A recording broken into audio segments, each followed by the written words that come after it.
네, 6월 11일 수요일 아침입니다. 8시 2분 지나고 있습니다. 이재명 대통령의 선거법 파기환송심을 비롯한 형사재판이 지금 줄줄이 연기되고 있는데요. 국민의힘은 사법부를 향해서 날을 세우면서 재판 진행을 주장하고 있습니다. 관련해서 민주당 지도부 전현희 최고위원 스튜디오 나오셨습니다. 어서 오세요. 안녕하세요. 안녕하세요. 오랜만입니다. 네, 반갑습니다. 네, 지금 지역구가 서울 중성동갑 성동구입니다. 네. 네. 자, 법원이 지금 이재명 대통령 선거법 파기환송심에 이어서 대장동 재판 기일도 잠정 연기하기로 결정했어요. 헌법 84조에 따른 조치라는 거예요. 어떻게 보고 계십니까? 헌법 84조는 대통령은 내란 외환죄를 제외하고는 네. 형사소추를 받지 않는다, 이런 불소추 특권 규정하고 있는데요. 형사소송법의 이 소추의 의미에 관해서 예.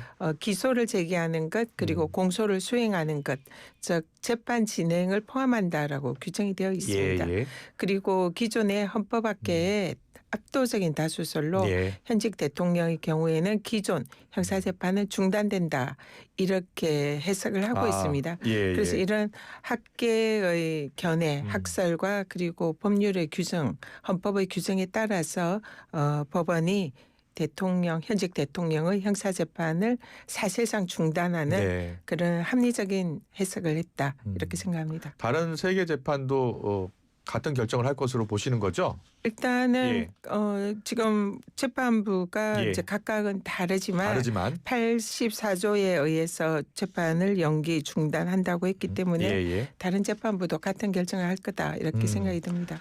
국민의힘에서는 특히 이제 한동훈 전 대표는 헌법 68조 2항을 보면 대통령이 거리됐을 때 판결로 자격 상실할 때는 60일 내에 후임 선거를 한다라는 이 규정을 딱 보고서 재판 중단되지 않는 것이다라고 주장하고 있거든요. 거기에 대해서는요. 일단 지금 헌법 84조의 불소추 특권이 이제 가장 원칙적이고 중요한 대통령의 국가원수로서 그리고 행정부 수반으로서 역할을 할 수 있도록 이렇게 보장해 주는 그런 조항이다, 이렇게 보고 있고요. 그리고 또 국민들이 이미 이재명 대통령의 형사적인 문제를 알면서도 주권을 행사해서 선택을 하셨잖아요. 그러면 민주공화국인 대한민국에서 가장 큰 권력이 국민들 주권이잖아요. 그래서 국민들의 그런 결정을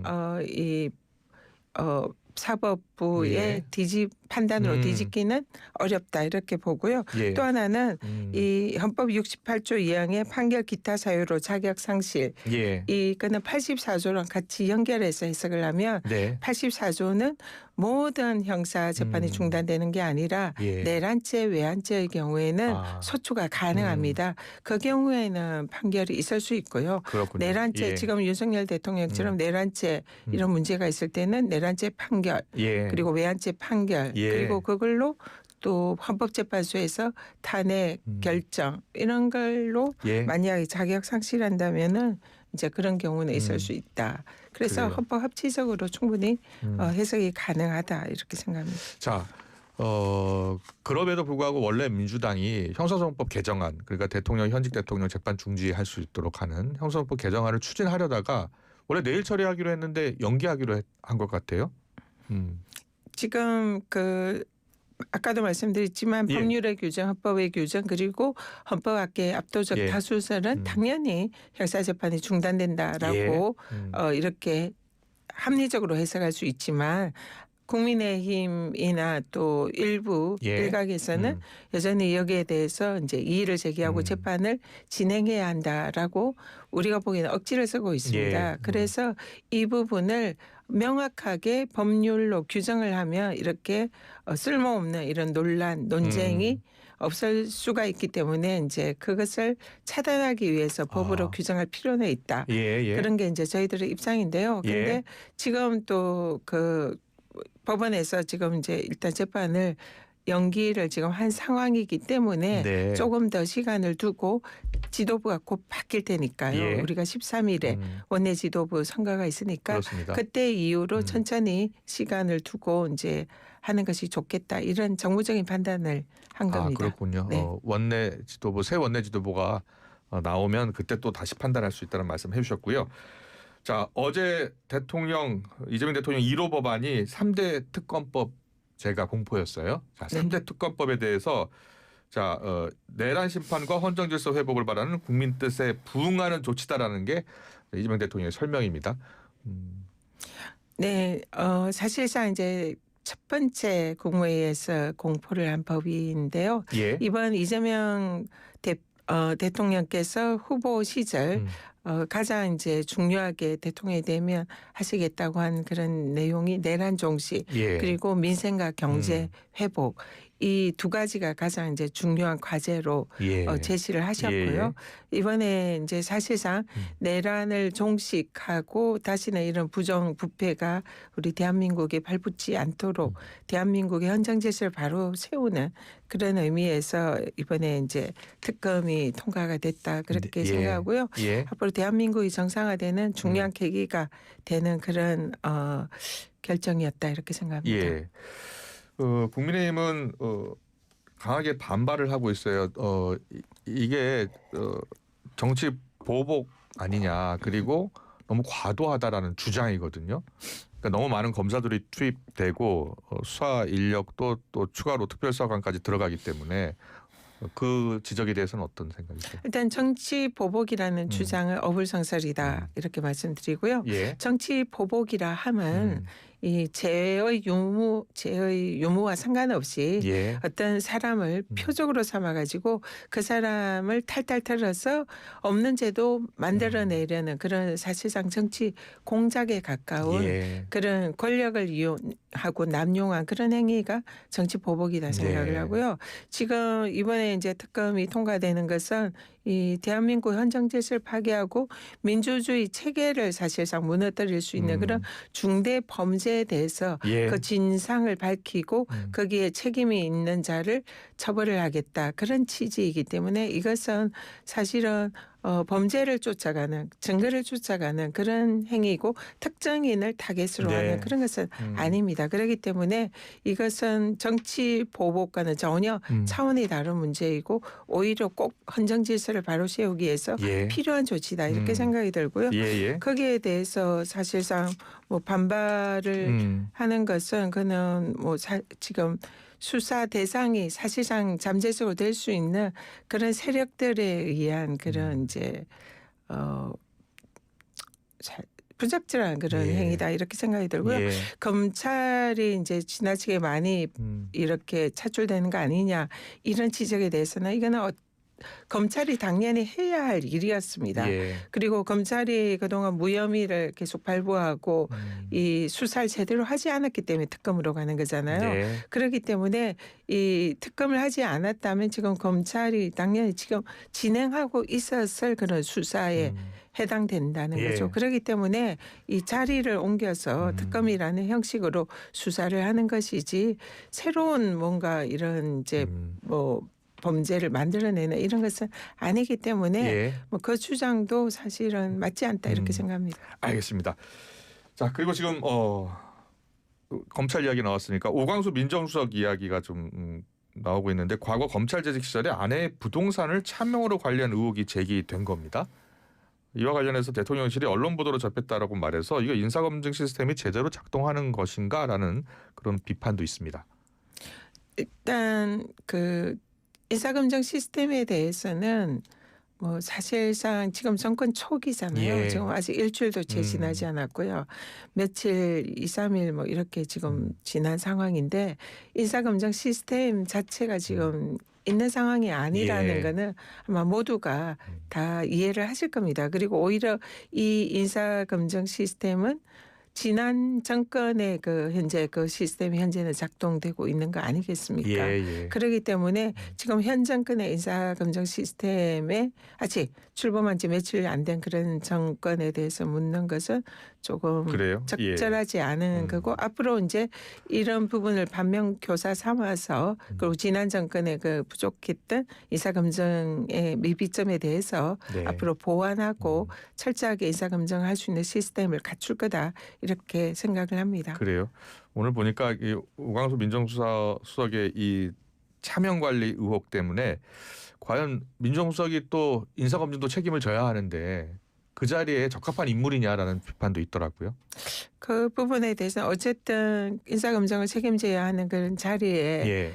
계실 분이 음.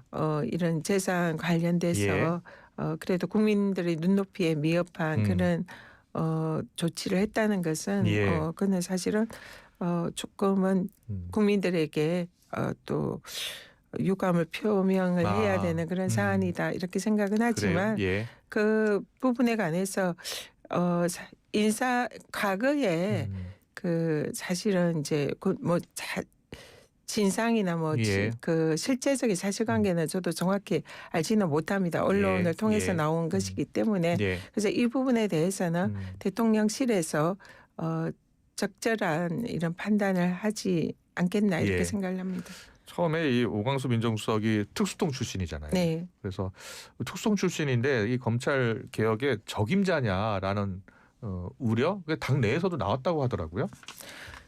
일부에서 그런 이제 얘기가 처음에는 제기가 됐습니다마는 실질적으로 이 검찰 개혁에 대한 의지가 예.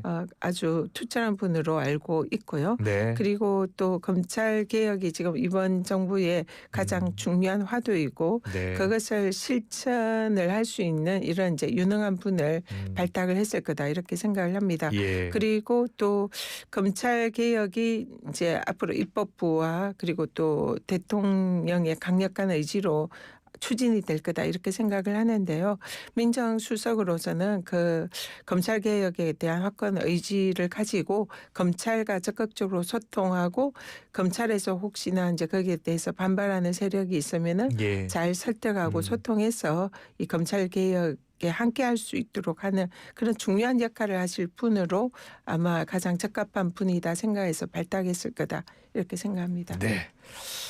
잘 들었습니다. 헌법재판관 후보자로 이 대통령 변호를 맡았던 이승엽 변호사가 포함돼서 논란입니다. 그냥 아직 뭐 결정이 된 건 아니고요. 거론은 되고 있는 것 같아요. 여기에 대해서는 어떤 생각이세요?